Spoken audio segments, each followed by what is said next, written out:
Halogen होना चाहिए, NO2 होने चाहिए, और वो एक दूसरे के कैसे होने चाहिए, यानी इतना टेम्परेचर मेंटेन करोगे और इतना हाई कंसंट्रेशन ऑफ न्यूक्लियोफाइल रखोगे तो Cl की जगह पे क्या आएगा भाई, ये नेगेटिव कार्बन पे है ना, अगर ये ऑक्सीजन पे जाएगा तो और स्टेबल होगा, तो इसका सबसे स्टेबल RS कौन सा होगा। वैसे इसके मैकेनिज्म में पहला स्टेप क्या होता है, तो पूरे SNAR में दो ही कॉन्सेप्ट है, फ्लोरीन इज मोस्ट रिएक्टिव, और सेकंड है कि NO2 और हैलोजन कैसे होने चाहिए एक दूसरे के। आप देखोगे मैंने एल्कीन के इतने आपको पढ़ाया चैप्टर, कहीं भी स्टरिक वर्ड यूज नहीं किया है ना, और जब हमने SN2 पढ़ा तो स्टार्ट स्टरिक इंडेंस से किया। अगर मैं नेक्स्ट बोलूं कि क्या ये SN1 रिएक्शन शो करता है,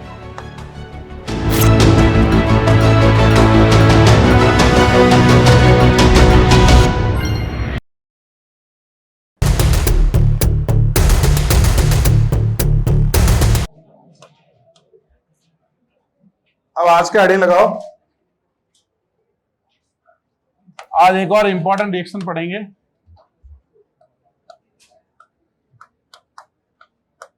आपको लिखना है न्यूक्लियोफिलिक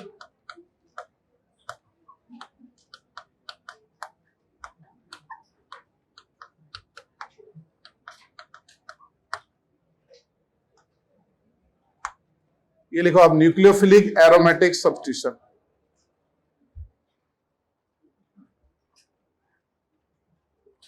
ये लिखो न्यूक्लियोफिलिक एरोमेटिक सब्स्टिट्यूशन, इसको आप SNAR भी बोल सकते हो। SNAR मतलब सब्स्टिट्यूशन न्यूक्लियोफिलिक एरोमेटिक।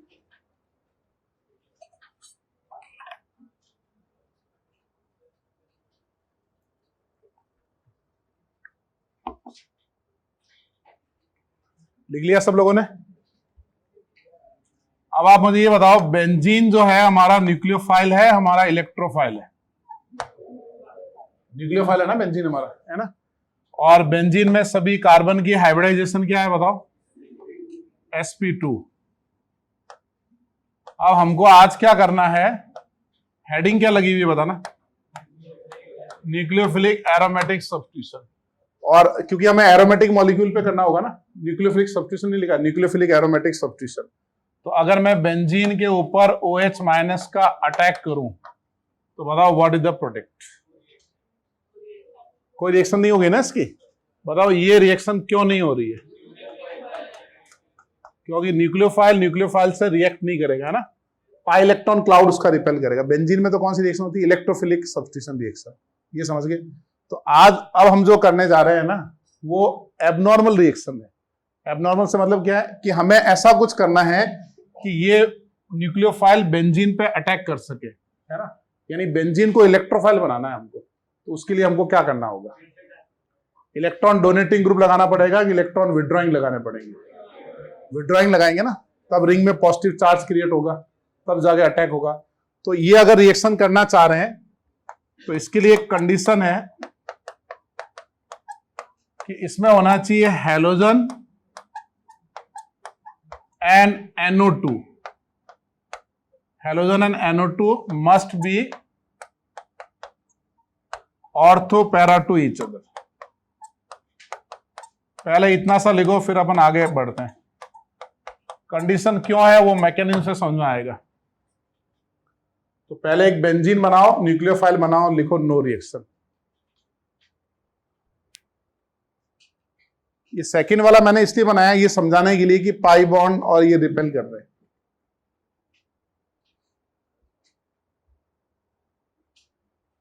तो first nucleophile will not react with nucleophile.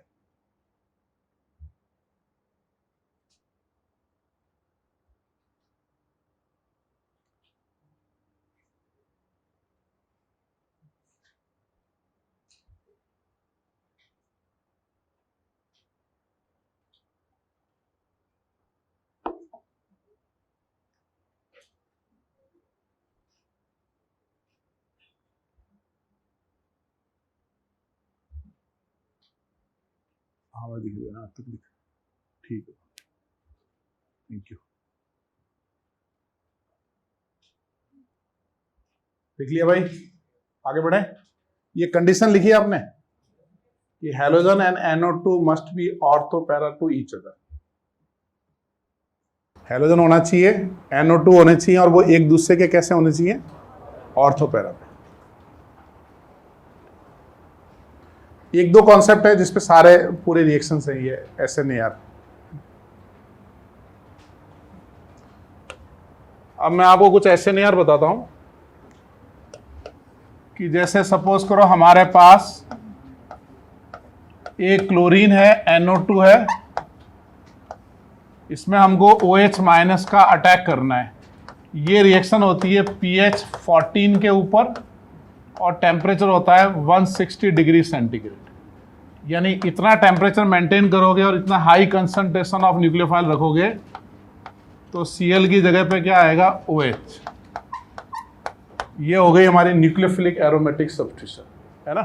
तो मैंने जैसे समझाया ना कि नॉर्मल रिएक्शन नहीं है। आप क्या कर रहे हो, एक न्यूक्लियोफाइल को इलेक्ट्रोफाइल बना रहे हो, फिर अटैक कर रहे हो, इसलिए बहुत एलिवेटेड टेम्परेचर पे होगा ये, ठीक है। अब ऐसे ही सिमिलरली अगर मैं 2 NO2 लगा दूं, NO2 इलेक्ट्रॉन डोनेटिंग है या बताओ इलेक्ट्रॉन विड्रॉइंग है? विड्रॉइंग है ना ये।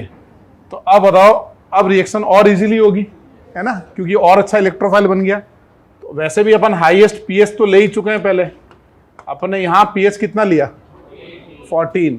अगर आपने 2 NO2 लगा दिए तो अब रिएक्शन pH 10 पे भी हो जाएगी, यानी लेस कंसंट्रेशन ऑफ न्यूक्लियोफाइल पे भी रिएक्शन हो जाएगी।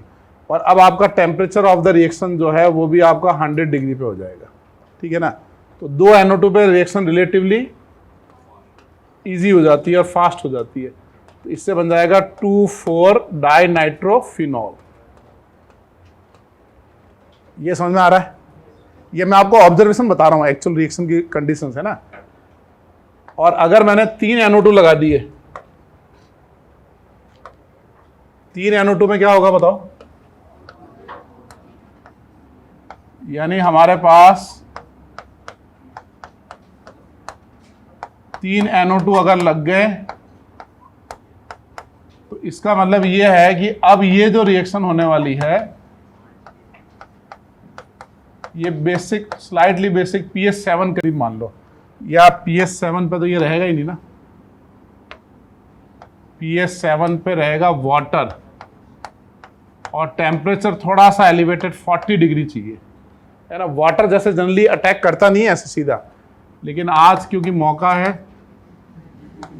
तो वाटर ने सोचा कि मैं भी थोड़ा बहुत हाथ साफ कर लूं। वाटर कैटायन पे अटैक करते हैं, कोई अच्छे न्यूक्लियोफाइल थोड़ी। आपने देखा होगा वाटर हमेशा कैटायन पे अटैक करते हैं। एल्कीन की रिएक्शन की थी ना हमने, कैटायन बनता है, अच्छा इलेक्ट्रोफाइल बनता है, तब वाटर अटैक करता है। आज तो वाटर ने न्यूट्रल पे अटैक कर दिया है ना। क्यों कर दिया ऐसा, क्यों किया उसने? क्योंकि आज 3 NO2 लगे थे ना। और ये जो बन रहा है ये फेमस अपना एसिड बन रहा है, इसका नाम क्या है? Picric acid. इसका नाम ही एसिड है। pK कितना होता है पिक्रिक एसिड का? 0.5, यानी हाईली एसिडिक H। समझे आप? वो था भीड़ में, कई बार देखा भीड़ किसी को मारते हुए देखा कभी? तो भीड़ में ना 5-7 लोग किसी को पीट रहे हो ना, तो 2-4 लोग वैसे ही आ जाते हैं कि यार मैं भी पीट लूं, डेब्यू कर लूं पहली बार। भीड़ से दूर रहना है हमेशा। अब लिखो आगे एग्जांपल, पहले रिएक्शन लिखो फिर अपन मैकेनिज्म एक्सप्लेन करते हैं। और हमने थर्ड एग्जांपल से सीखा है कि भीड़ से हमेशा दूर रहना है।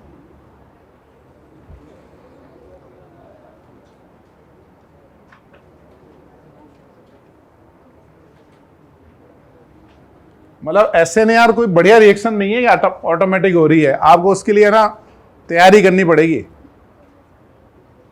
कि भाई NO2 लगाओ, टेम्परेचर बढ़ाओ, हाई कंसंट्रेशन ऑफ न्यूक्लियोफाइल लेके आओ, तब जाके वो रिएक्शंस होंगी। और सबसे इजीली रिएक्शंस कौन सी होती है? सबसे फास्ट एसिड बेस सबसे फास्ट होगी ना। OH minus H plus strong electrostatic attraction होगा उसका।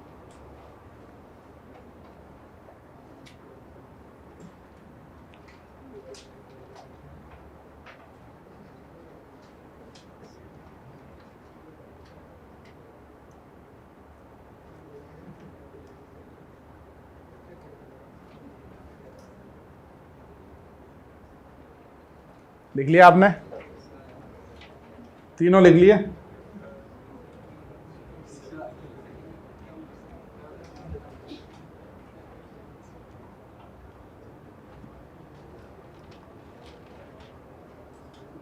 सिंघाना जी बात समझ में आई आपके? कौन सी वाली? अरे SNR इंपॉर्टेंट नहीं है, भीड़ से दूर रहना इंपॉर्टेंट है। SNR तो साल 1.5 साल में खत्म हो जाएगा, भीड़ से दूर रहना लाइफ टाइम। स्पेशली जब रोड पे जा रहे हो ना, मान लो तुम बाइक पे जा रहे हो और तुमने सामने वाले को टक्कर मार दी, और टक्कर जिसको मारी वो एक लड़की थी मान लो फॉर एग्जाम्पल, और यार सिंघाना जी की टक्कर भी तो हो सकती है, इसमें क्या खास बात है? तो अपने को उस समय पता है क्या करना है? अगर उसकी लाइफ थ्रेटनिंग नहीं हो तो चुपचाप चले जाना है। वहां पे ना वो बड़े बड़े वो संस्कार नहीं दिखाने कि नहीं ये गिरी है, मैं देखूं क्या हो रहा है इसके। और उसने कह दिया ना कि सिंघाना जी गलत ड्राइव कर रहे थे, तो 4-5 सराउंडिंग के आएंगे लोग, कहेंगे हाँ यार मैंने भी देखा एक सिंघाना जी गलत थे। समझ रहे हो? चलो आगे लिखो। थर्ड वाला एग्जांपल लिख लिया?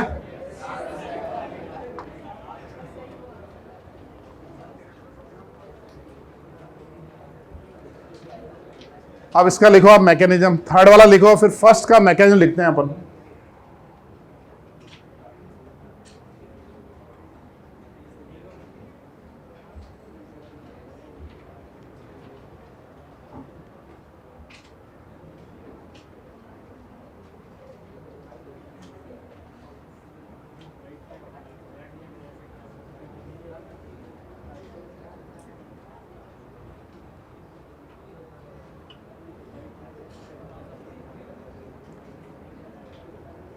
अब लिखो आप मैकेनिज्म ऑफ द रिएक्शन।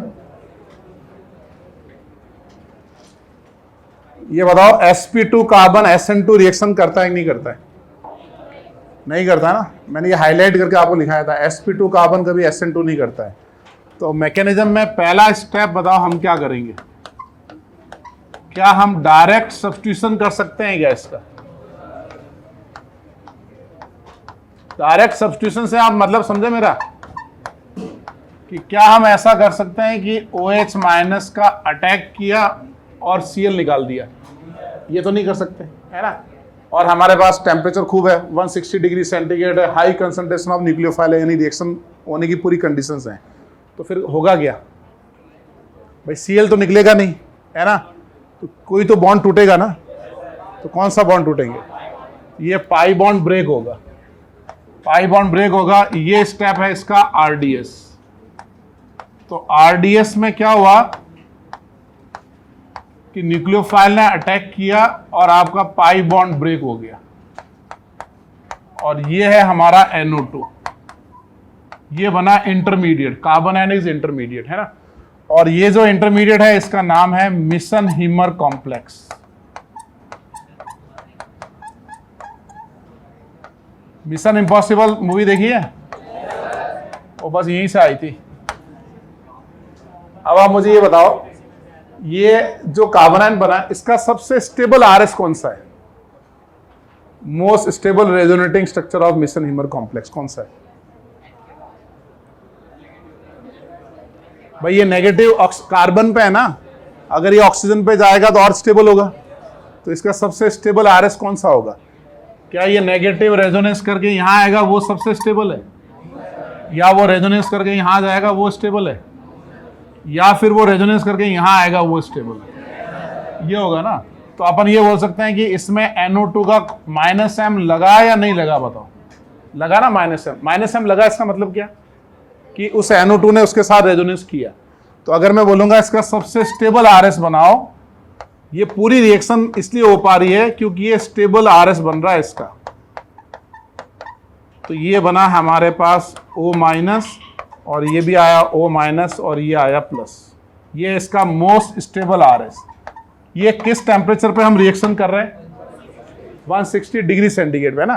अब आप मुझे बताओ कि ये देखो, ये कार्बन है ना, यहाँ से यहाँ आया, यहाँ आया, ये आया, इसके 4 RS बन रहे हैं, 1, 2, 3 और 4 RS में से सबसे स्टेबल RS ये वाला है ना। अब सपोज करो कि यहाँ पे NO2 रेजोनेंस में पार्टिसिपेट नहीं कर रहा है, NO2 इसकी जगह पे यहाँ लगा होता मेटा पे, तो इसका मतलब ये हो गया नेगेटिव यहाँ आएगा, यहाँ आएगा, यहाँ आएगा, 3 ही RS बनेंगे उसके। तो वो इंटरमीडिएट स्टेबल हुआ या अनस्टेबल हुआ? तो इसका मतलब रिएक्शन का टेम्परेचर और बढ़ जाएगा। और ऑलरेडी हमारा टेम्परेचर कितना है? 160, तो रिएक्शन फिजिबल नहीं है। तो रिएक्शन कब फिजिबल होगी? अगर ये नेगेटिव NO2 के साथ रेजोनेंस करेगा। और वो रेजोनेंस कब करेगा? अगर आपने NO2 के पैरा पे अटैक किया, ये ऑर्थो पोजिशन है, ये मेटा है, ये पैरा है, तो जब आप पैरा पे अटैक करते हो तो नेगेटिव मेटा पे बनता है ना, और ये नेगेटिव रेजोनेंस करके यहाँ आएगा, यहाँ आएगा, ऐसे बनेगा ना ये। तो आपको NO2 कहाँ लगाना होगा कि ये स्टेबल RS बने? या तो आप ऑर्थो पे लगाओ या फिर उसको पैरा पे लगाओ, तब ये रिएक्शन फिजिबल होगी। यानी कहाँ नहीं लगाने पे फिजिबल होगा? फिजिबल नहीं होगा मेटा का मैंने एग्जांपल नहीं देखा रिएक्शन होते हुए, समझ गए आप? ठीक है, अब बताओ इसके बाद क्या होगा? क्या ये खत्म हो गया बस? भाई ये कार्बोनाइन पे रिएक्शन कब स्टॉप होती है? जब ये एरोमेटिक हो। ये कार्बन, ये तो एरोमेटिक नहीं है, तो नॉन एरोमेटिक मॉलिक्यूल है। तो अगला स्टेप क्या होगा? हाँ, ये Cl निकल जाएगा ना। अब आप ये बताओ अगले स्टेप में क्या होगा? थोड़ा अपन कलर चेंज कर लेते हैं। ये C बॉन्ड बनाएगा और यहां से Cl निकल जाएगा, ये बनेगा ना इससे हमारे पास बन गया पैरा नाइट्रोफिनॉल। ये स्टेप स्लो है या बताओ ये स्टेप फास्ट है? ये फास्ट क्यों है? क्योंकि पहला वाला स्लो है ना। ठीक है, अब आप ये बताओ ये Cl इस स्टेप में तो नहीं निकल रहा है और इस स्टेप में बहुत इजीली निकल जाता है। ऐसा क्या हो गया कि वो क्लोरीन जो है पहले तो रिएक्ट नहीं कर रहा था, अब बहुत आसानी से निकल गया यहां से। sp3 कार्बन हो गया, वेरी गुड। यहां पे हाइब्रिडाइजेशन क्या है? sp2 है ना इसकी, तो ये अभी इसके क्लोरीन और इसके बीच में रेजोनेंस हो रहा है, तो डबल बॉन्ड कैरेक्टर है ना इसका, तो अब आसानी से निकलेगा नहीं। जब आपने अटैक किया न्यूक्लियोफाइल का, इसकी हाइब्रिडाइजेशन sp3 हो गई। तो अब बताओ क्या ये लोन पे रेजोनेंस कर रहे हैं या नहीं कर रहे हैं? नहीं कर रहे हैं ना। अब तो खाली ये सिंपल इंडक्टिव इफेक्ट लगा रहा है बस, तो यहाँ रेजोनेंस खत्म हो गया उसका। अब वो आसानी से Cl वहां से निकल जाएगा। और भी चीजें हो रही है, एक चीज ये भी हो रही है कि ये नॉन एरोमेटिक से वापस क्या बन रहा है? एरोमेटिक। लेकिन उससे भी सिग्निफिकेंट है कि हमारा रेजोनेंस नहीं हो रहा है इसका। तो इसको लिखो एक बार, स्टेप लिखो फटाफट। तुमको वो बात समझ में आई कि NO2 और हेलोजन ऑर्थो पैरा पे क्यों होने चाहिए? क्योंकि ये कॉम्प्लेक्स 4RS तभी बनेंगे। टेम्परेचर इसलिए बताया कि तुम ये समझो, तुम ऐसे मतलब उटपटांग डाउट नहीं आएंगे अपने कि मैं एक NO2 इधर कर दूं उधर कर दूं, मेटा पे कर दूं, क्या होगा? ऑलरेडी 160 डिग्री सेंटीग्रेड पे pH 14 पे रिएक्शन है।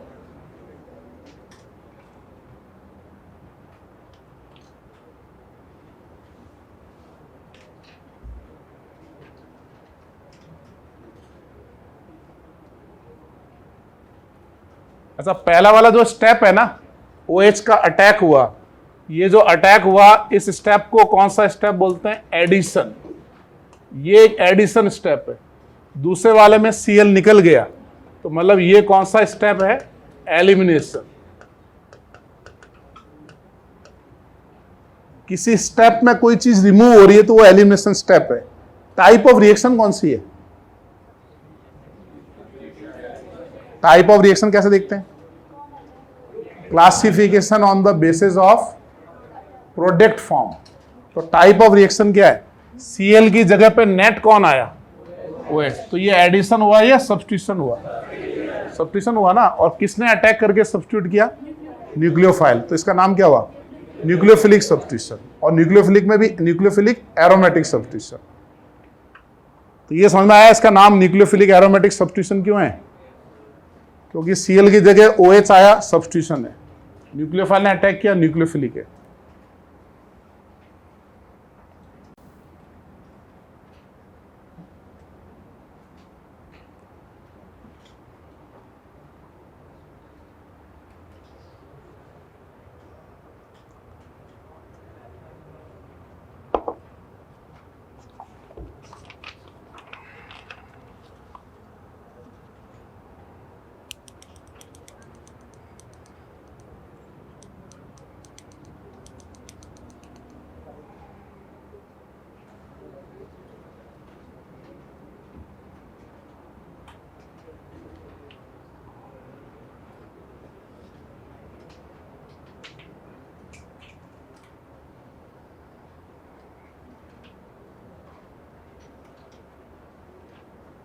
मिटा दे भाई,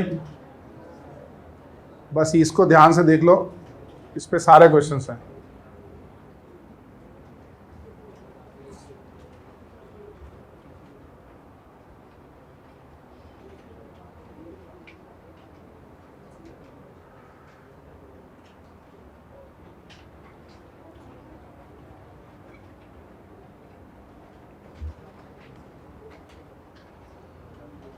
आज वो नीट का जो प्रॉब्लम चल रही थी ना, तो सुप्रीम कोर्ट ने, सेंट्रल गवर्नमेंट ने सुप्रीम कोर्ट को बोला हम एग्ज़ाम री करवाएंगे, सबका नहीं। जो 1500 बच्चों को एक्स्ट्रा मार्क्स मिल गए थे ना, उनका री एग्ज़ाम होगा 23 जून को।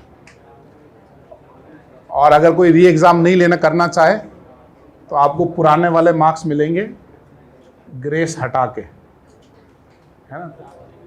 बहुत शानदार है ये, तो बहुत बढ़िया डिसीजन है कि भाई तुमको नहीं देना है, कोई बात नहीं, बिना ग्रेस। कोई बच्चे ऐसे भी तो होंगे यार, इतना अफरा तफरी के माहौल में बच्चा तैयारी भी नहीं कर पाता है ना, और कई ऐसे भी होंगे जो बहुत अच्छी तैयारी कर रहे होंगे, उनके लिए भी अच्छा है। तो मेरे को आज सुबह ना जिम में ना, मैं जिम गया था सुबह, तो हमारे एक साथ में एक फाइनेंस के हैं, वो आते हैं, तो उनकी जो भतीजी है, भतीजी समझ गए, तो वो नीट में क्वालिफाई की, तो वो भी आई थी, तो मैं ऐसे ही उन्होंने मिलवाया। तो उसका 3rd अटेम्प्ट था।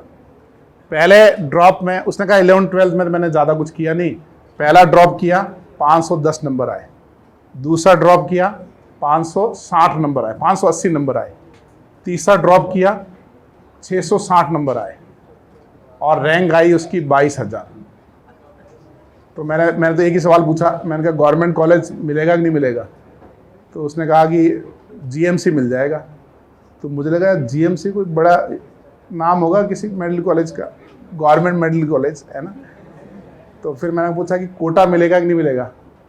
तो क्या कोटा तो नहीं मिलेगा, कोटा में तो 8-9 हज़ार कट ऑफ जाता है। मतलब मैं उसको कुछ बोला नहीं, लेकिन मैं मन में सोच रहा था 3 ड्रॉप हो गए उसके, है ना, और अभी तो 6 साल MBBS बाकी है। अरे 5.5 साल बाद इंटर्नशिप भी तो होती है भाई। 6 साल में कितना, 6 या 6.5 साल लगते हैं, 6 साल तो मिनिमम लगते हैं। तो 3 और 6 9 आफ्टर 12th, तब जाके कि MBBS की डिग्री हाथ लगेगी। फिर तैयारी करनी पड़ेगी PG की, 2 साल करेंगे तैयारी PG की, हो गए 11 साल। फिर PG का एग्ज़ाम भी तो देंगे। नेक्स्ट इनको थोड़ी देना है, नेक्स्ट का एग्ज़ाम तो फॉरेन से करके आते हैं उनको, है ना। तो फिर MD करेंगे, तो 11 और 2 साल MD करेंगे, 13 साल। ये अपन मान के चल रहे हैं कि एकेडमिकली बहुत शानदार चल रहा है उसका, है ना। और 13 साल बाद क्या होगा, उसको पता चलेगा कि भाई मेरे को प्रैक्टिस भी तो करनी है। फिर उसको किसी 1-2 साल किसी गवर्नमेंट हॉस्पिटल में जाना पड़ेगा, 2-3 साल, जहाँ पे बहुत सारे पेशेंट आते हैं कि भाई कई आता है ना गवर्नमेंट हॉस्पिटल में कि हमारा पेट दुख रहा है, पेट खोल लो हमारा, ऐसा आता है ना। तो 200-400 लोग आ रहे हैं जैसे, तो वहाँ पे आपको बहुत सारे डॉक्टर चाहिए, तो जो एक्सपीरियंस वाला है वो सबका थोड़ी करेगा ट्रीटमेंट, तो वो दूसरों को भी देगा भाई इसका पेट तुम्हारे हवाले है, समझ रहे हो आप, ठीक है। तो कितने साल हो गए? 15। फिर वो एक MBBS MD बनता है, फिर वो प्रैक्टिस करना स्टार्ट करता है, तब उसका कैरियर स्टार्ट होता है। और तुम लोगों का कैरियर 4 साल की डिग्री में भी 3rd ईयर में इंटर्नशिप कहीं से लगा ही लेते हो, है ना। 2-4 इधर उधर के प्रोजेक्ट भी ले लेते हो जेब खर्ची के लिए, है ना। पैसा तो बनना स्टार्ट हो जाता है 3rd ईयर में ही, और 4 साल के बाद 2 साल का एक्सपीरियंस, 6 साल में जिंदगी शानदार। आपका दोस्त तो मतलब आपका तो बच्चा स्कूल जा रहा है, समझ रहे हो, और आपका दोस्त का बच्चा आने वाला है, बहुत फर्क है उसमें। तो जब भी डॉक्टर को देखो ना, रेस्पेक्ट किया करो उसकी, डॉक्टर को और आर्मी को हाथ जोड़ के उनको रेस्पेक्ट करना है। बहुत देश के लिए बड़ा काम कर रहे हैं वो, है ना, बहुत मेहनत कर रहे हैं। और ऐसे थोड़ी उनका पैकेज, डॉक्टर का पैकेज सुना आपने कभी कि भाई MD कर लिया आप 2 करोड़ का पैकेज, कभी देखा आपने मीडिया में? उसका पैकेज कब बनता है? कई सालों की प्रैक्टिस के बाद। जैसे एक डॉक्टर का मैं जानता हूँ जयपुर में है, वो सर्जन ही है, उनकी सैलरी 25 लाख रुपए है बड़े हॉस्पिटल में, लेकिन वो उनको 30-35 साल हो गए, मतलब जिंदगी के 2 पड़ाव, 3rd पड़ाव में चल रहे हैं वो। तब जाके मैं सोचा यार इनकी 25 लाख सैलरी, इतना वेल नोन डॉक्टर है। तो मैंने कहा हमारे यहाँ तो यार ठीक ठाक हो तो 2-5 साल में कर लेता है, तो तुम तो बहुत शानदार जिंदगी जियोगे, समझ गए। अब आगे लिखो, तो किसकी रेस्पेक्ट करनी है? और आर्मी की। आर्मी नहीं होगी तो हम तैयारी किसकी करेंगे भाई, है ना। आर्मी नहीं होगी तो हम अभी ग्राउंड में होते सब कि भाई गन उठाना है, दबाना है ना। अब नीचे लिखो कैरेक्टरिस्टिक। पहला लिखो अगर इस पूरे रिएक्शन को हम SNA ही बोल सकते हैं ना, फर्स्ट लिखो it is a SNA reaction, पहले SNA ही लिखो। SN में S का मतलब सब्स्टिट्यूशन, N का मतलब न्यूक्लियोफिलिक, AE का मतलब होता है एडिशन एलिमिनेशन स्टेप्स। तो पहला लिखो SNAR को हम SNA भी बोल सकते हैं। फर्स्ट लिखो it is a SNA reaction, लिखो substitution nucleophilic, substitution nucleophilic by addition elimination mechanism, substitution nucleophilic by addition elimination mechanism।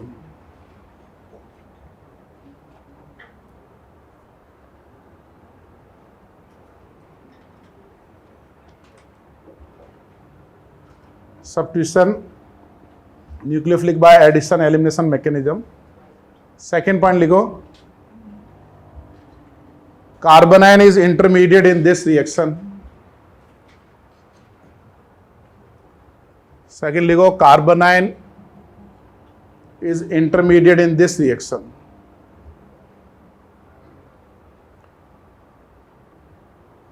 Third लिखो attack of nucleophile is RDS।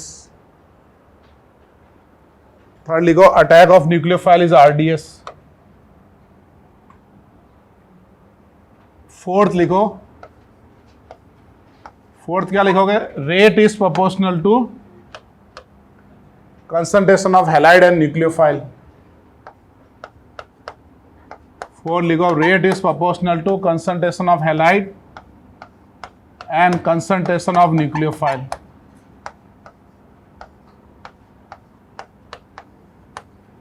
Second order हो रहा है ना ये।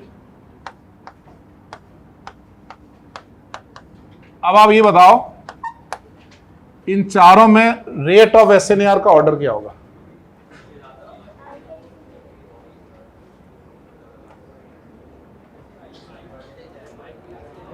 किसका रेट ऑफ SNAR सबसे ज्यादा, कौन ज्यादा रिएक्टिव है टुवर्ड न्यूक्लियोफाइल?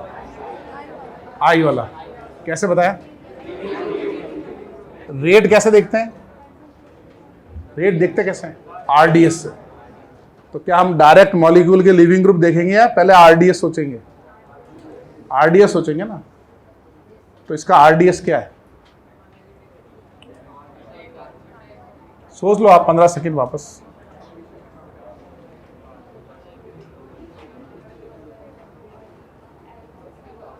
वैसे इसके मैकेनिज्म में पहला स्टेप क्या होता है? न्यूक्लियोफाइल का अटैक, कार्बोनाइन बनता है। दूसरा स्टेप क्या होता है? CC बॉन्ड बन के Cl, एलिमिनेशन होता है ना दूसरे स्टेप में, Cl निकलता है। इसका आंसर है ये डिक्रीजिंग ऑर्डर है। इसका रेट ऑफ रिएक्शन एग्जैक्ट मेरे को अभी डेटा याद नहीं आ रहा है, 350 करीब होता है। 350 इसका 1, अगर क्लोरो का 1 लोगे तो इसका 350 होगा। इनके फ्रैक्शन में होंगे रेट ऑफ रिएक्शन। तो अब आप मुझे बताओ कि फ्लोरीन की रेट ऑफ SNAR सबसे ज्यादा क्यों? पहले RDS में क्या बना था बताओ? कार्बोनाइन बना था ना RDS में। अगर हम RDS बनाएंगे ना तो RDS में ये बनेगा हमारे पास, अटैक किया और ये कार्बोनाइन बना। अब ध्यान से देखो इस कार्बोनाइन में ऐसी क्या खास बात है। अच्छा, फ्लोरीन का कौन सा इफेक्ट लगेगा? -I, और -I से कार्बोनाइन क्या होगा हमारा? स्टेबल, ये होगा ना। अब बताओ मैं फ्लोरीन को हटा के आयोडीन लगाऊं तब अनस्टेबल होगा ना वो। तो किसका रेट ऑफ रिएक्शन सबसे ज्यादा होगा? फ्लोरीन का। अच्छा, नेक्स्ट स्टेप में क्या? सपोज करो second step is the RDS, assume करो second step is the RDS। अब इन चारों का रेट ऑफ रिएक्शन का ऑर्डर क्या होगा? अब उल्टा हो जाएगा। तो अब उल्टा कब होगा? जब वो क्वेश्चन में पूछे कि assume second step is the RDS, तब उल्टा होगा। Otherwise fluorine is most reactive. तो पूरे SNAR में दो ही कॉन्सेप्ट है, फ्लोरीन इज मोस्ट रिएक्टिव और सेकंड है कि NO2 और हैलोजन कैसे होने चाहिए एक दूसरे के ऑर्थो पैरा पे। इस पे सारे क्वेश्चंस हैं, समझ गए आप? तो इसको लिखो जरा, इसको हाईलाइट करके लिखो एकदम, इसको ऐसे लिखो, पॉइंट टू रिमेंबर करके लिखो। पहले ये रेट का बनाओ, ये मिशन हिमर कॉम्प्लेक्स बनाओ।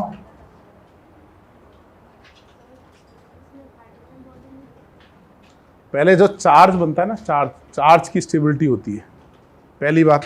दूसरा, एक ही एटम पे दो एटम के बीच हाइड्रोजन बॉन्डिंग नहीं होती। 6 मेंबर रिंग वगैरह बनने चाहिए ना। वैसे वो हमेशा पहले कोई भी चार्ज बन गया तो उसकी स्टेबिलिटी होगी।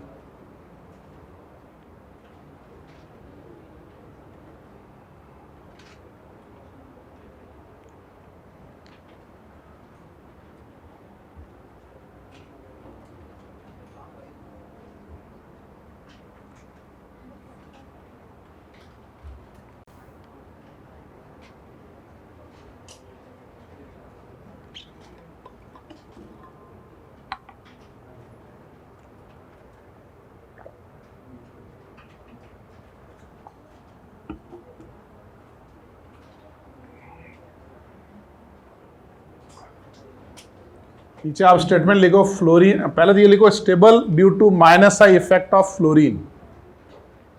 ये स्टेबल क्यों है? Due to minus I effect of fluorine.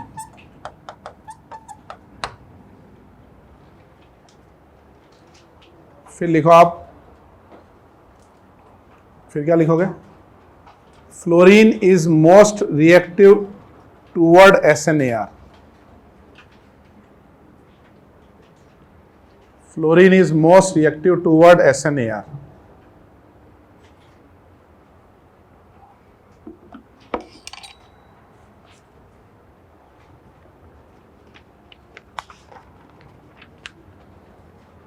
Fluorine is most reactive toward SNAR। लिख लिया सबने? ये नोट कर लिया? एग्जाम्पल करें आप? अब लिखो एग्जाम्पल। नोट्स अच्छे से बनाया करो, अगले साल काम आएंगे दूसरे बच्चों के, और पब्लिश भी कर पाओगे नोट्स। अच्छे नोट्स होंगे तो पब्लिश हो जाएंगे, तुम्हारी कमाई चालू हो जाएगी। स्कैन, आजकल तो स्कैनर आ गए। ये तो रिया सिंह के नोट्स हैं, वो क्लास वाली टॉपर थी ना अपने 2017-18 में। एक बार रिया सिंह आई थी ना, गर्ल्स टॉपर थी, उसके नोट्स हैं ये। एक बार मैंने उसको देखा क्लास में ना, वो क्या कर रही थी ना, नोट्स के बीच में DPP चिपका रही थी। तो मैंने उसको बोला यार, वो क्या करती थी, एक जो मैंने अभी नोटबुक निकाली ना, वो ये कॉन्सेप्ट उस समय लगाती थी। वो क्या करती, एक ही नोटबुक में सारी चीज़ें डालती थी, DPP पेस्ट करती, टेस्ट भी पेस्ट करती, इसमें बीच बीच में लगा रखे हैं उसने। तो मैंने, बड़ा शानदार बना रखा है यार तूने। तो मैंने उससे जेरॉक्स करवा लिया। अपने ही नोट से मैं कहाँ बनाऊंगा, वो बना रही है ना अच्छे से। तो जब भी एग्जाम्पल देखने होते हैं मैं उसको देख लेता हूँ। बहुत अच्छे से बना रखे हैं उसने, हर चीज़ लिख रखी है। कोई चीज़ मैंने नहीं बता दी तो उसने ऊपर यहाँ पे नोट कर लिया ऐसे।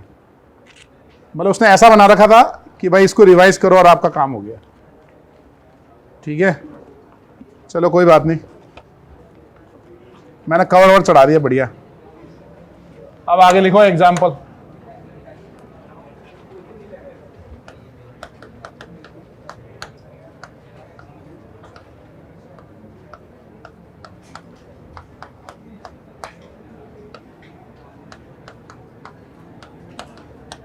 हर एक एग्जाम्पल के लिए आपको 30 सेकंड मिलेंगे। 30 सेकंड में कर पाओ तो अच्छी बात है, नहीं कर पाओ तो कोई बात नहीं।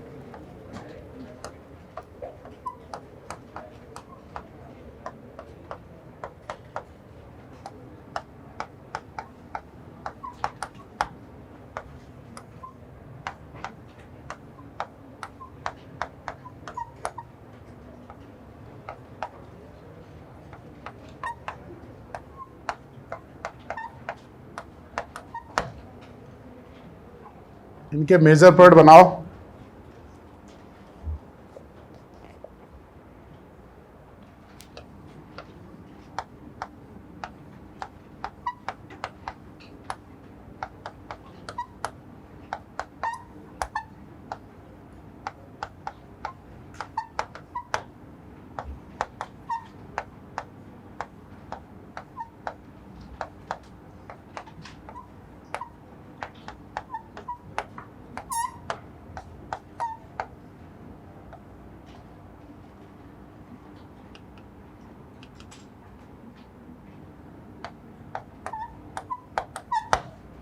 रिएक्शन 1 का मेजर प्रोडक्ट भी बनाना, उसका एनर्जी प्रोफाइल भी बनाना, फर्स्ट वाले का।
हो गए?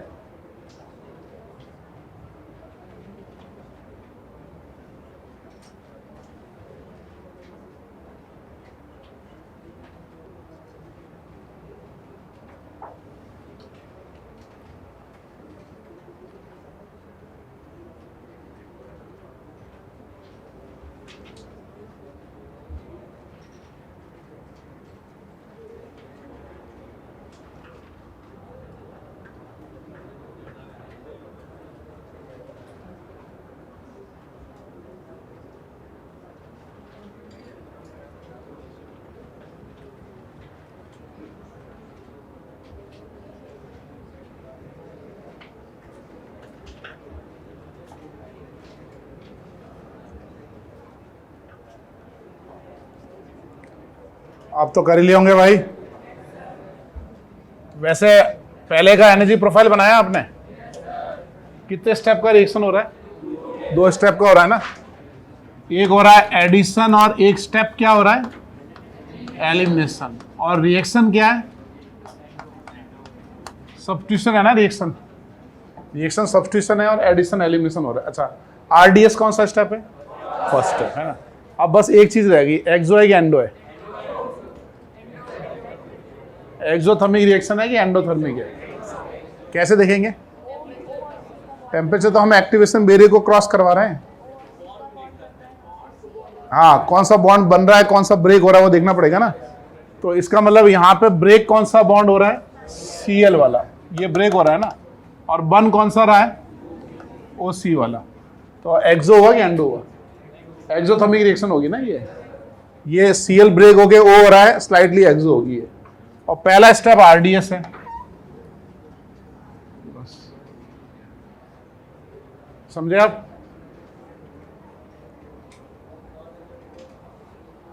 और ये कोई इक्विलिब्रियम नहीं है कि टेम्परेचर बढ़ गया तुमने वो बैकवर्ड हो गया।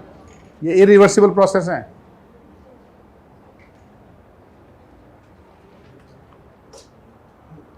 सेकंड का बताओ। इसमें आपने को क्या डिसाइड करना है कि कौन सा Cl निकलेगा? पैरा वाला या और तो मेटा वाला? पैरा, ये वाला निकलेगा ना यहाँ पे। बस ये सबसे इंपॉर्टेंट पॉइंट है कि ये NO2 जो है ऑर्थो पैरा डायरेक्टर है फॉर न्यूक्लियोफाइल, और जब इलेक्ट्रोफाइल आता है तो मेटा डायरेक्टर है। ऐसे ही थर्ड में भी F को निकालेंगे हम। सबसे पहले उसकी ऑर्थो पैरा पोजीशन है ना, बाकी चीजें बाद में। फोर्थ बताओ। फोर्थ में कौन सा बिया निकलेगा? ऊपर वाला निकलेगा ना। ये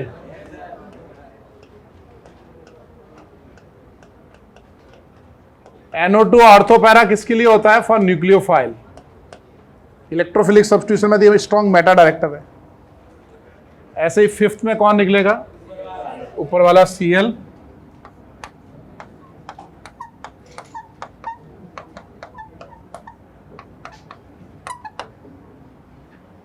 समझ गए आप? आगे बढ़े।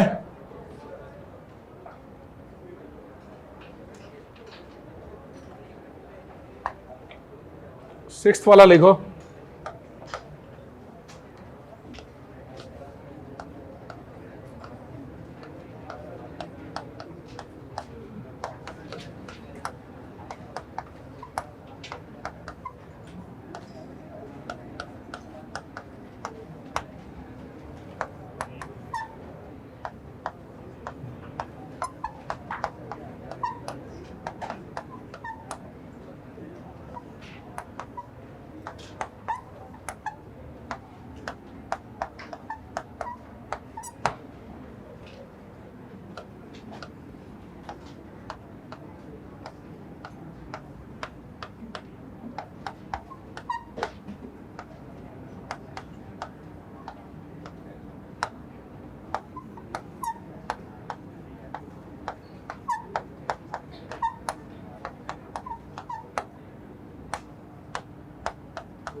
हीट तो सब में ही होगा, जहाँ पे भी NO2 है,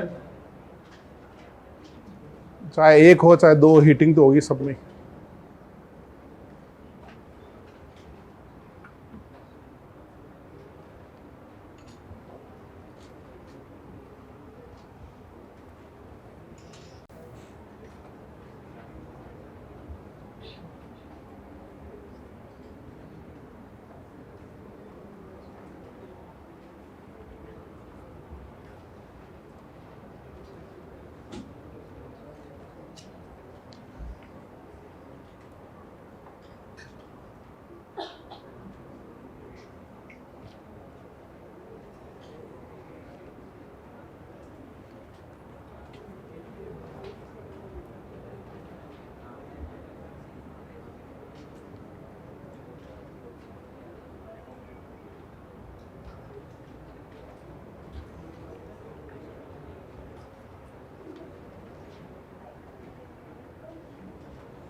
ट्राई कर लिए,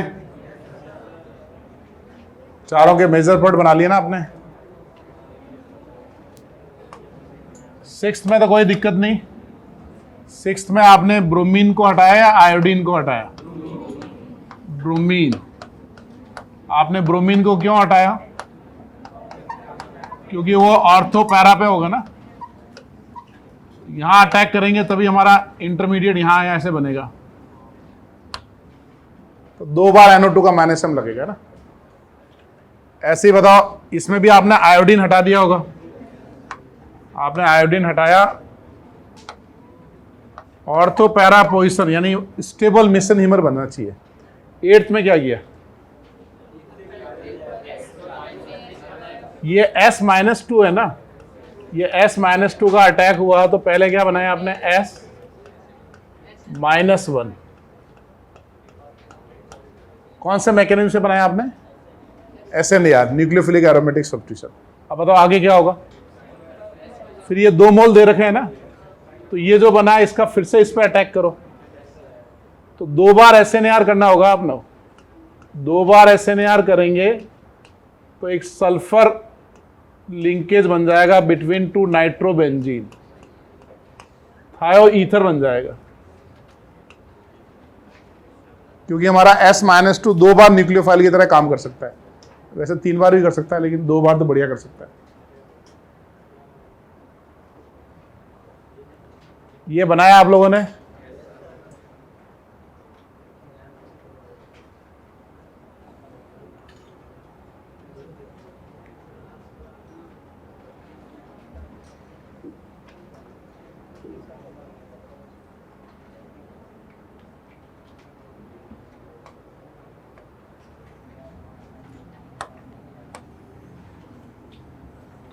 नाइन्थ का क्या रहेगा?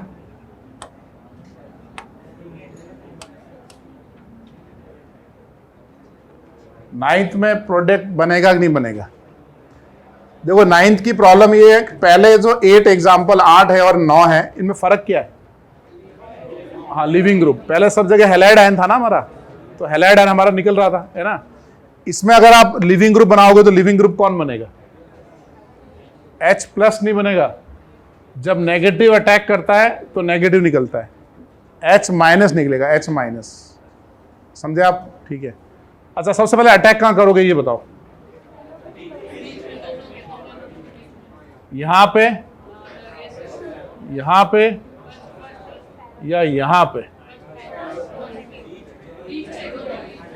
बीच में क्यों करोगे? नहीं, तीनों में से किसी भी जगह अटैक करो, मिशन हीमर कॉम्प्लेक्स तो सेम बनेगा ना भाई। आप जब यहां अटैक कर रहे हो तो नेगेटिव यहां आ रहा है, यहां आ रहा है, इन तीन जगह पे कार्बन आयन बन रहे हैं और वो कार्बन आयन फिर NO2 के साथ भी रेजोनेंस कर रहा है।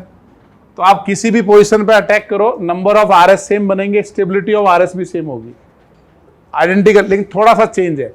चेंज ये है, वैसे इन कार्बन की हाइब्रिडाइजेशन क्या है? ये सब sp2 है ना। तुमने एक चीज नोट की, मैंने स्टेरिक हिंड्रेंस वर्ड यूज नहीं किया आज। क्यों नहीं यूज किया? क्योंकि हाइब्रिडाइजेशन जब sp2 होती है ना, sp2 में मॉलिक्यूल कैसा होता है? प्लेनर। तो हम attack above the plane, below the plane आराम से कर सकते हैं ना, कोई स्टेरिक क्राउडिंग नहीं होती इतनी, है ना।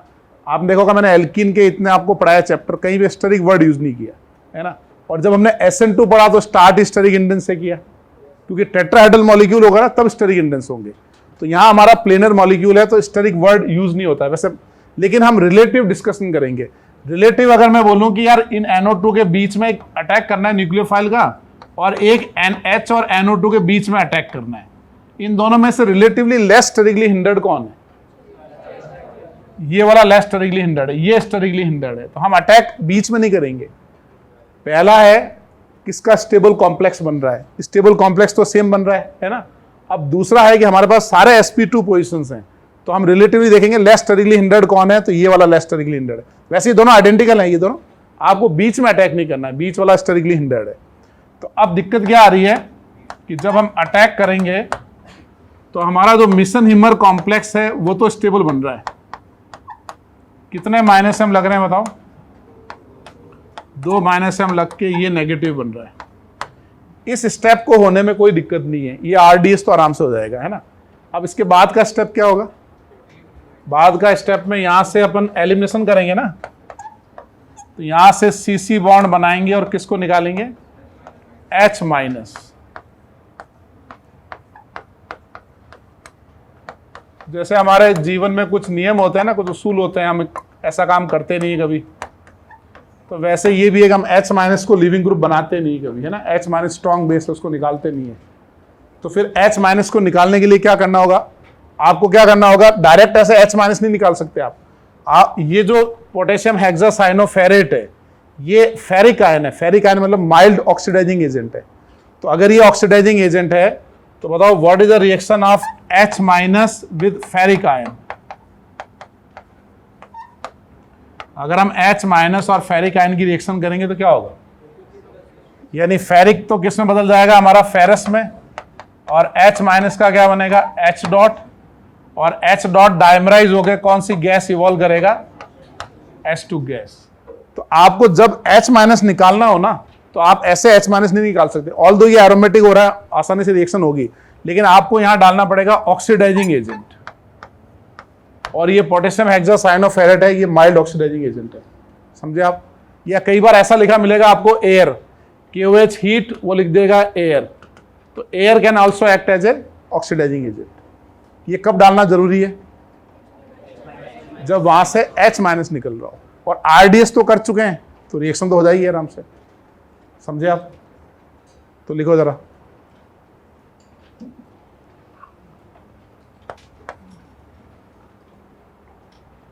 तो 2 बातें समझी, वैसे 3 बात समझे हम।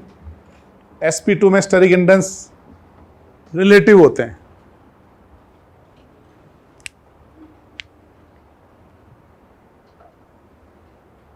sp2 में स्टेरिक हिंड्रेंस लाना तो उसके पास टस्सी ब्यूटाइल लगाना पड़ेगा।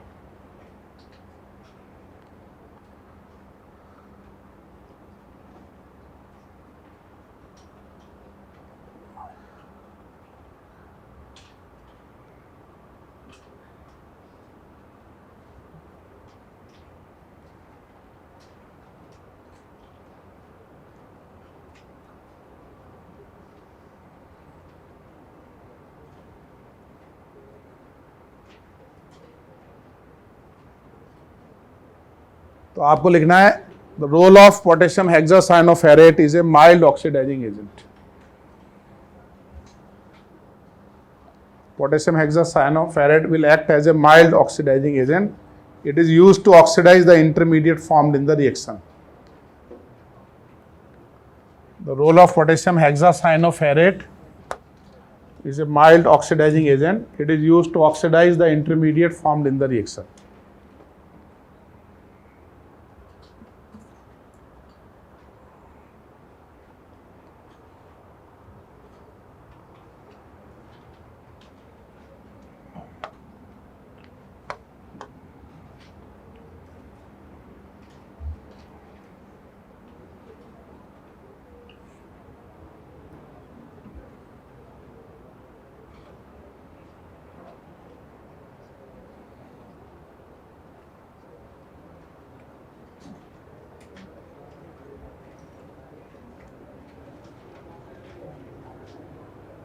लिख लिया सबने? सिंगाना जी लिख लिया क्या? आगे बढ़े.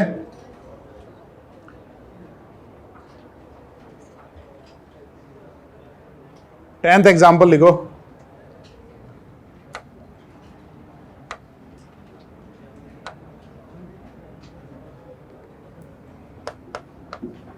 एक ऑब्जेक्टिव क्वेश्चन है.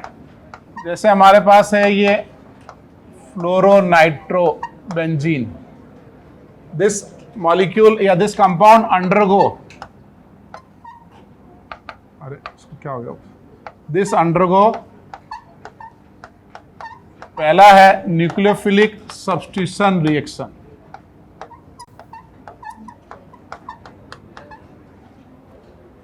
ये स्टेटमेंट ट्रू है कि फॉल्स? इसके बारे में बात हो रही है. This undergo nucleophilic substitution reaction. मैं और ऑप्शन दूंगा, थोड़ा इजी हो जाएगा. एक एक ऑप्शन दूंगा, टफ हो जाएगा ये.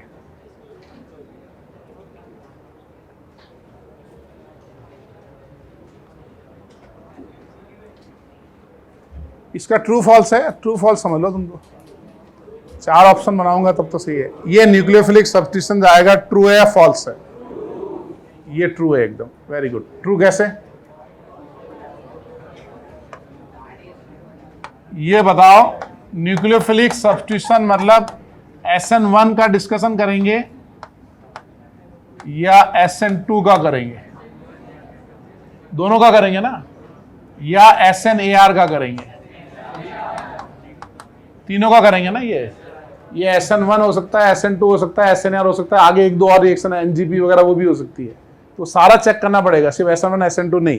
तो हम कहेंगे ये न्यूक्लियोफिलिक सब्स्टिट्यूशन जाएगा क्योंकि यहाँ F और NO2 ऑर्थो पैरा पे है ना. अगर मैं नेक्स्ट बोलूं कि क्या ये SN1 रिएक्शन शो करता है,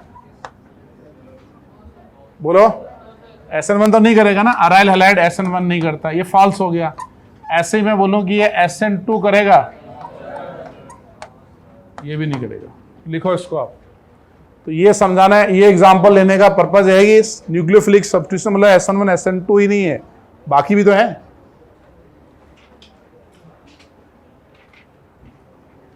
ना. जैसे अपन रामायण देखते हैं तो मेनली 2 कैरेक्टर ज्यादा देखते हैं, राम लखन, राम लक्ष्मण, लेकिन बाकी भी तो हैं. और कौन थे? राम जी, लक्ष्मण जी. थर्ड पे कौन था? भरत. और 4th, अरे हनुमान जी कैसे होंगे यार? 4th उनके भाई भी तो हैं पहले, शत्रुघ्न था ना. समझ गए? तो जैसे रामायण में 4 भाई है ना, वैसे ये सब्स्टिट्यूशन के भी, ये तो 4 से भी ज्यादा हैं. ये तो 6 याद रखो तुम. SN1 SN2 SNAR SNNGP SNAE SNI. हाँ, क्योंकि SNE अपने सिलेबस में नहीं है. 6 याद रखो. अरे ये सिंगाने जो आगे बैठे हैं, ये पूरी बेंच लगता है बाहर जाएगी एक साथ. बातें कर रहे हो कितने? हाँ सिंगाने जी बताओ, राम जी के कितने भाई थे? 3. Very good.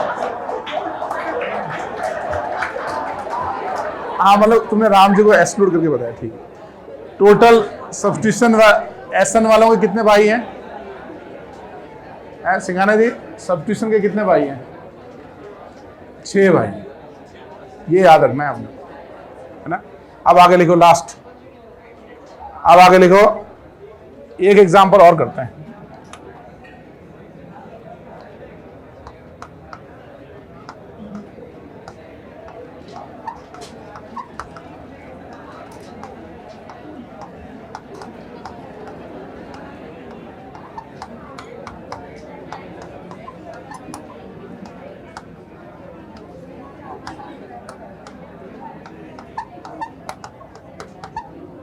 ये रिएक्शन नहीं होगी तो आपको एक्सप्लेन करना है कि कुछ और बन रहा है, ऑक्सीजन अटैक कर रहा है, वो नहीं बन रहा है। तो what is the product of the reaction, ये निकालना है आपको।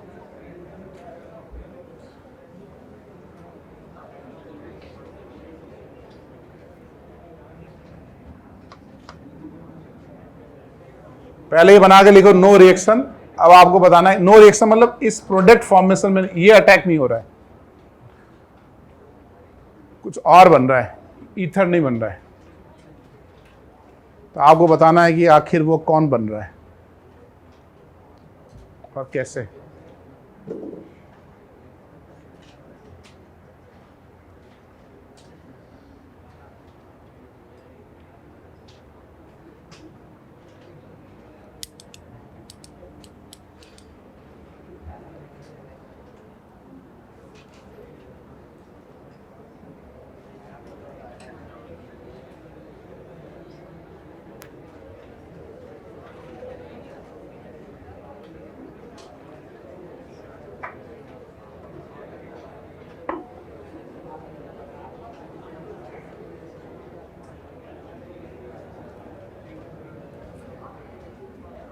अच्छा मैं प्रोडक्ट बता दूं, तुम मैकेनिज्म बता दोगे? वैसे तुमने सोच लिया कि क्या होगा?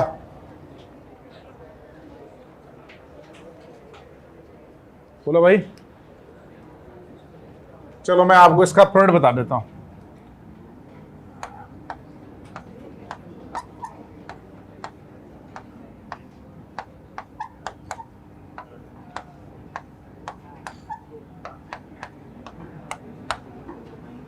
ये बनेगा इसमें,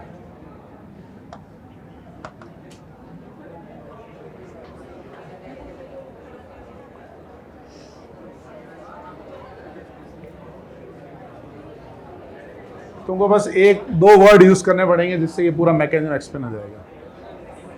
हाँ, पहला होगा रेजोनेंस, है ना। एक बार बताओ कि ये ऑक्सीजन तो अटैक नहीं कर रहा है ना, क्योंकि ये ट्रस्सी ब्यूटाइल का स्टेरिक हिंड्रेंस हो रहा है, तो इसका मतलब इसका होगा रेजोनेंस। इसका हम रेजोनेंस करेंगे और ऑर्थो पे लेके नहीं जाएंगे, ऑर्थो पे भी तो स्टेरिक क्राउडिंग हो रहा है उसका। ये टर्सी ब्यूटाइल का स्टेरिक हिंड्रेंस तो हमेशा होगा, ये तो सुमो ग्रुप टाइप है, ये तो अपना सुमो है ना, बड़े बड़े ग्रुप है ये तो। यानी CME3 का स्टेरिक क्राउडिंग हमेशा लेना है ना। अब ये पैरा पे गया, अब पैरा पे जाने के बाद क्या होगा बताओ? ये अटैक करेगा। अब अटैक O- की जगह कौन कर रहा है बताओ? C-, less sterically hindered C- हमारा अटैक करेगा। फिर SNAR होके ये प्रोडक्ट बन जाएगा। वो तो SNAR ही रहा है, बस न्यूक्लियोफिलिक एटम चेंज हो गया। अब बताओ आगे क्या होगा?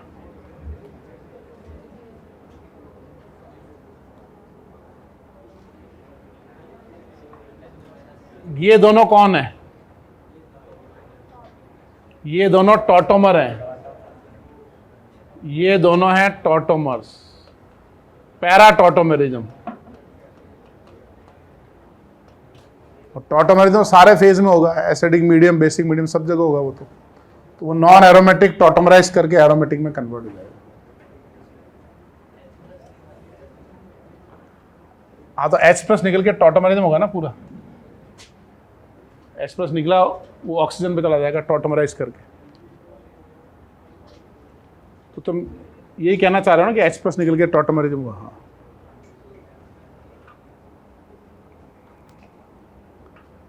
बस इस एग्जांपल में एक ही खास बात थी कि भाई लेस स्टेरिकली हिंडर्ड से अटैक हुआ।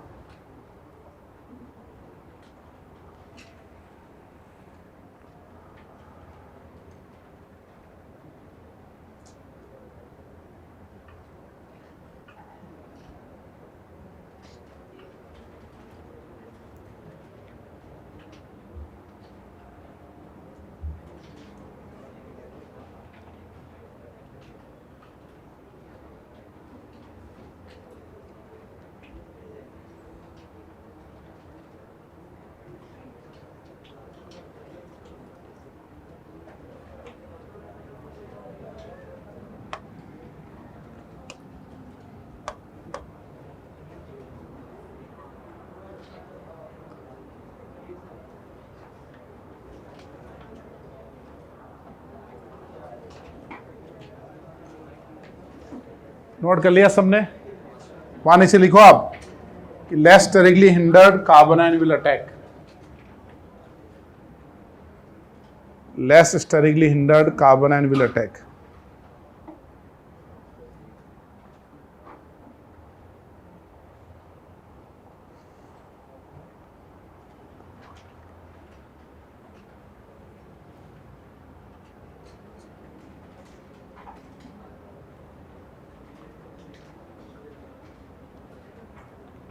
लास्ट क्वेश्चन लिखो।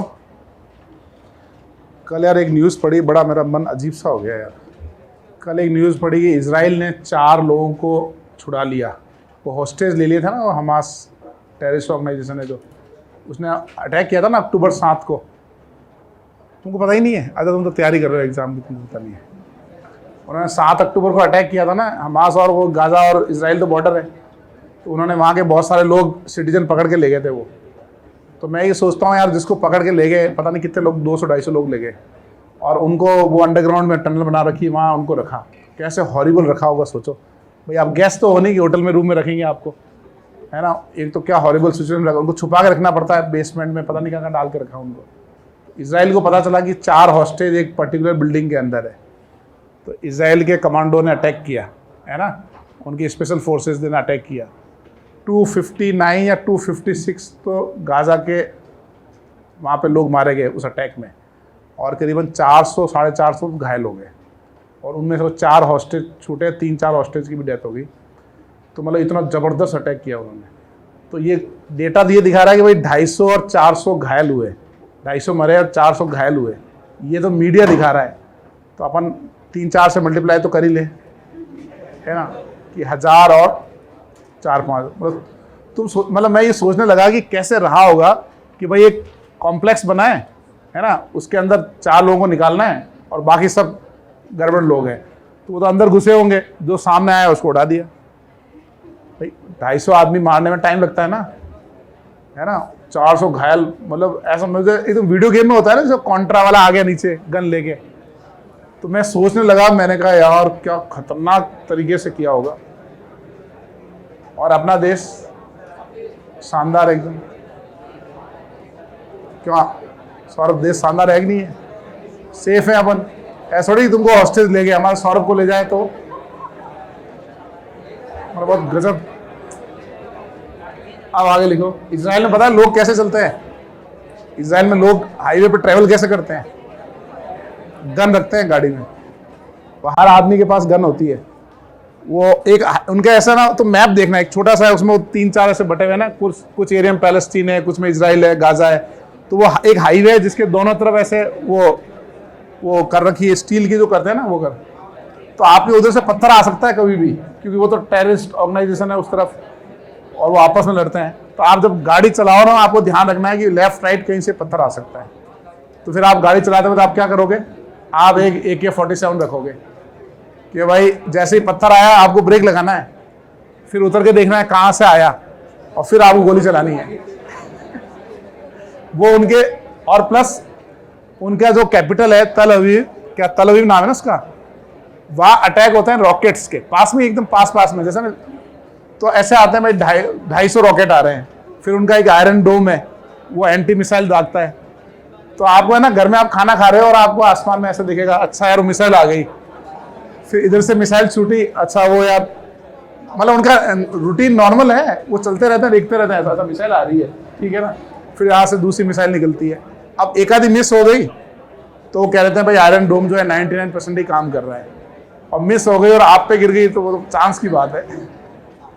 इतना खतरनाक तरीके से रहते हैं, और फिर भी वो रहते हैं बढ़िया से, और नई नई टेक्नोलॉजी बनाते हैं, अच्छी अच्छी कंपनीज हैं, बहुत ज़्यादा स्टार्टअप में इन्वेस्टमेंट है उनका, फिर भी कितना अच्छा कर रहे हैं। सिर्फ 40 लाख लोग, और हम कितने हैं? तो सोचो हम क्या कर सकते हैं, समझ रहे हो? अब लास्ट लिखो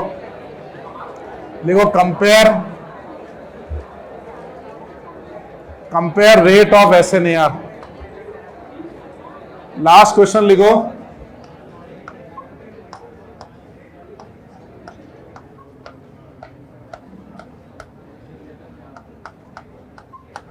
आपको लिखना है कंपेयर रेट ऑफ SNAR।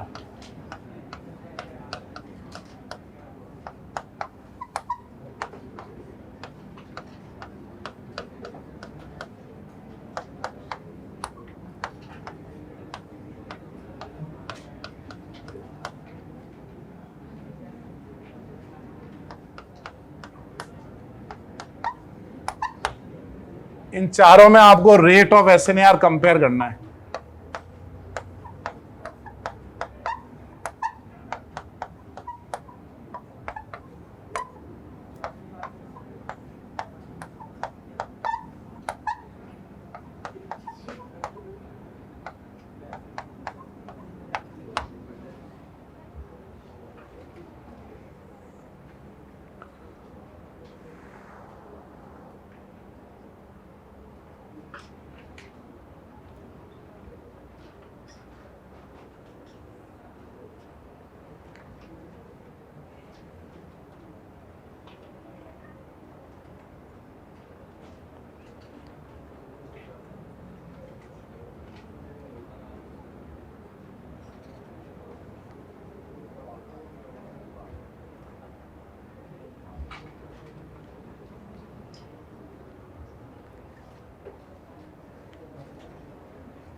हो गया भाई?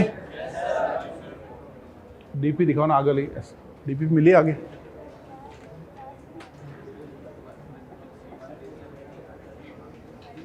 अच्छा शीट दिया ना तुमको, इसकी डीपी भी है यार, वो भी ट्राई करनी है। क्या आंसर रहा ए का बताओ? पहले 1 आएगा ना, फिर 4, 2 एंड 3। और इसको एक्सप्लेन कैसे करेंगे? 1 सबसे ज्यादा क्यों? क्योंकि 2 -m लग रहे हैं। 4 में क्या लग रहा है? एक -m और एक -i, और 2 में -m और थर्ड में -i, है ना? या हम ऐसा बोलेंगे जितना ऑर्थो पैरा पे होगा NO2 हैलोजन उतना ज्यादा रेट, और जितनी ज्यादा NO2 होगी उतनी ज्यादा रेट। तो अपन ये कह सकते हैं 1 और 4 more reactive than second and third, है ना? मोर NO2 मोर रिएक्टिविटी। अच्छा बी का क्या रहेगा? लेकिन फर्स्ट में तो 2 Br है ना, उससे क्या करना है? 2 Br से 2 NO2 होने चाहिए ना भाई। Br 2-3 है, उससे फर्क नहीं है। या आपको SNAR अगर करवाना हो ना NO2 के बिना, तो NO2 के बिना SNAR कैसे कर सकते हो? जैसे आप 3-4 क्लोरीन लगा दो। अब बताओ, ये क्लोरीन तो -i इफेक्ट लगाता है ना, तो रिंग क्या हो रहा है? इलेक्ट्रॉन डेंसिटी कम हो रही है ना इसकी। तो आप इतने सारे क्लोरीन लगा दो, एटलीस्ट 3 से 4 लगाओ, तो भी SNAR हो जाएगा। समझे आप? ठीक है, चलो तो फिर आज इतना ही करते हैं। ठीक है, आराम से सोना, रात को कोई दिक्कत नहीं है, ना तो मिसाइल आ रही है ना कहीं लड़ने जाना है, सिर्फ पढ़ना है तुमको, तो पढ़ लो। समझ गए भाई? ठीक है, चलो भाई, जय हिंद।